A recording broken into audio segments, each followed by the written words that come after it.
നന്ദിയുണ്ട്. ഇന്നോളം എത്തിയ ഞങ്ങളുടെ ഈ സുവർണയാത്രയിൽ നിങ്ങളുടെ ഓരോ ആഘോഷങ്ങൾക്കുമൊപ്പം ഞങ്ങളെയും ചേർത്ത് നിർത്തിയതിന്. Beauty mark gold and diamonds, specially for you. Kondotty വഴി കടന്നു പോകുമ്പോൾ ദേശീയപാതയുടെ തകർച്ച മൂലം യാത്രക്കാർക്കുണ്ടാകുന്ന ദുരിതത്തിനും നീണ്ട കാത്തിരിപ്പിനും ആരാണ് മറുപടി പറയേണ്ടത്?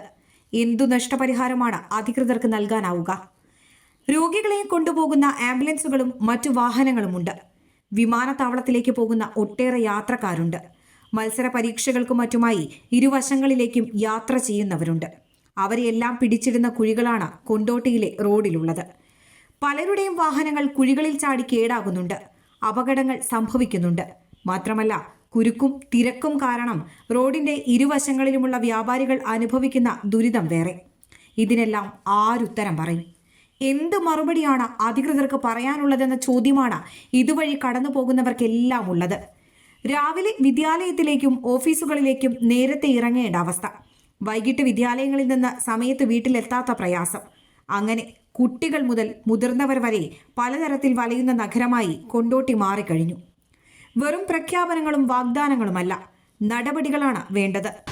വളരെ മോശമാണ്. പണി വൃത്തിയില്ല. അതുകൊണ്ട് കൊല്ലം 5-6 മാസമാകുമ്പോൾ അല്ലെങ്കിൽ 2 മാസമാകുമ്പോൾ പിന്നെ നന്നാക്കുന്ന പണി. എത്ര വയസ്സായി ഇപ്പോൾ റോഡ് നന്നാക്കണമെന്ന് വൃത്തിയില്ല. വൃത്തി ഉണ്ടാകുകയാണെങ്കിൽ ഈ പണിയൊന്നും ഇങ്ങനെ കണ്ടാൽ പോരാ. ഇവർ നന്നാക്കുന്നത് വെള്ളം കെട്ടിക്കണം. റോട്ടുമലൊക്കെ വെള്ളം ശരിക്കും അടക്കണില്ല. വൃത്തിയില്ല. പണി വൃത്തിയില്ല. അതുകൊണ്ട് പണി വൃത്തി ഉണ്ടാകുകയാണെങ്കിൽ ഇങ്ങനെ ഇല്ല.